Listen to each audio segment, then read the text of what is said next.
प्यारे बच्चों, मैं तुम्हें आज तुम्हारे पाठ्य पुस्तक के एक नया चैप्टर 9 पढ़ाने जा रहा हूँ, जिस चैप्टर का टाइटल है some application of trigonometry. Trigonometry का प्रयोग। ट्रिग्नोमेट्री का प्रयोग हम लोग हाइट और डिस्टेंस निकालने में करते हैं, यानी कि ट्रिग्नोमेट्री का प्रयोग हम लोग ऊंचाई और दूरी निर्णय करने के लिए करते हैं। तो सबसे पहले मैं तुम लोगों को ये बता दूं कि एंगल ऑफ एलिवेशन क्या होता है। तो एंगल ऑफ एलिवेशन के लिए बता दूं कि हॉरिजॉन्टल लाइन क्या होता है। हॉरिजॉन्टल लाइन हमारे जमीन धरती के समानांतर रेखा को हॉरिजॉन्टल लाइन कहते हैं। तो माना यहाँ AC हॉरिजॉन्टल लाइन है और कोई व्यक्ति A पर खड़ा है और वह B बिंदु पर किसी वस्तु को देख रहा होता है।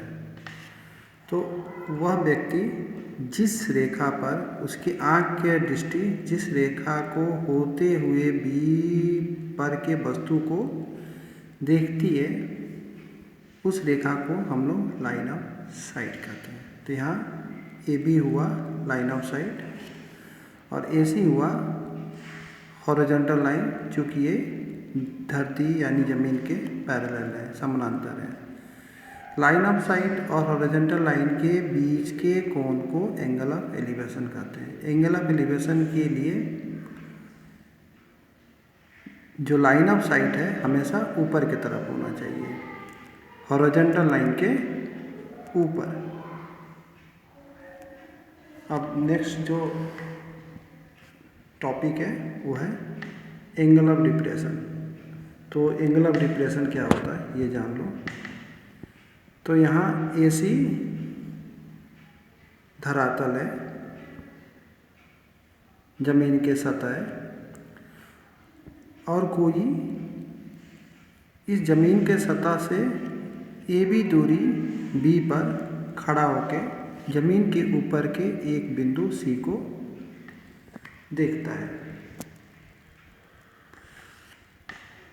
तो उस व्यक्ति के या उसका लाइन ऑफ साइट होगा, दृष्टि रेखा होगा, जिस रेखा पर वह देखता है वह है BC। और यहाँ पर मैंने एक रेखा मैंने खींच लिया जो AC के समानांतर है, जो हॉरिजॉन्टल लाइन होगा। अब ये हॉरिजॉन्टल लाइन और लाइन ऑफ साइट के बीच का जो कोण है एंगल ऑफ डिप्रेशन होगा, अगर line of site horizontal line के आँख के समानांतर जो रेखा है, आँख के समानांतर जो रेखा धरातल के पैरेलल से होकर पैरेलल गुजरती है, उसके नीचे अगर लाइन ऑफ साइट हो तो इन दोनों यानी लाइन ऑफ साइट और हॉरिजॉन्टल लाइन के बीच का जो कोण होता है वो एंगल ऑफ डिप्रेशन होता है। तो ये हुआ एंगल ऑफ डिप्रेशन। चूँकि ये रेखा और ये रेखा आपस में समानांतर है और BC एक ट्रांसवर्सल है जो दोनों समानांतर रेखा को काटती है, इसी कारण से ये कोण और ये कोण आपस में बराबर होगी। कारण होगा अल्टरनेट इंटीरियर एंगल। जब ट्रांसवर्सल समानांतर रेखाओं को काटती है तो उस वक्त अल्टरनेट इंटीरियर एंगल आपस में बराबर होती है, यानी कि ये कोण और ये कोण आपस में बराबर होगी। तो हम लोग कह सकते हैं एंगल ऑफ डिप्रेशन, ये कोण और ये भी एंगल ऑफ डिप्रेशन के बराबर ही होगी। तो एंगल ऑफ डिप्रेशन हो गया। अब मैं नेक्स्ट और कुछ बातें तुम लोग बता दूँ, क्योंकि मैंने अभी भी बतलाया है। इस पार्ट में हम लोग ऊंचाई और दूरी को ज्ञात करेंगे, और ऊंचाई और दूरी को ज्ञात करने के लिए हम लोगों को या तो एंगल ऑफ एलिवेशन या एंगल ऑफ डिप्रेशन, इन दोनों में से कोई एक का मान देना होगा। और हाइट यानी ऊंचाई और डिस्टेंस दूरी, इन दोनों में से किसी एक का मान दिया होगा और दूसरे का मान पूछेगा। यहाँ मैंने लिख दिया एक दिया होगा मतलब एक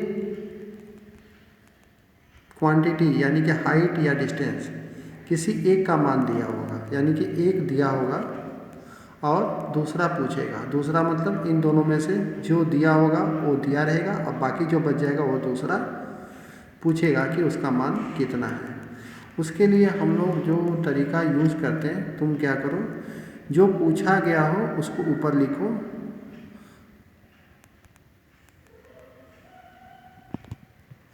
और जो दिया गया हो उसको डिनोमिनेटर में नीचे लिखो। और ये दोनों का रेशियो, जो भी ट्रिग्नोमेट्रिकल रेशियो बनता हो दिए गए कोण यानी कि एलिवेशन या डिप्रेशन के आधार पर, वो ट्रिग्नोमेट्रिकल रेशियो यहाँ पर लिख लो। उसके बाद यहाँ से जो एक्सप्रेशन मिलेगा, यहाँ से जो तथ्य मिलेगा उसको सरल करने से हम लोगों को अननोन जो है पूछा गया उसका मान निकल आएगा। तो मैं बता देता हूँ, यहाँ पर मैंने लिख दिया। इन सभी को अब सवालों में उपयोग करके वर्णन करूँगा। अगले जो मैं एक्सप्लेनेशन भेजूँगा उसमें ऊपर का जो जो बातें मैंने तुम लोगों को बतलाया है उसको मैं सवाल में कैसे प्रयोग किया जाएगा इस बात को मैं बतलाऊँगा।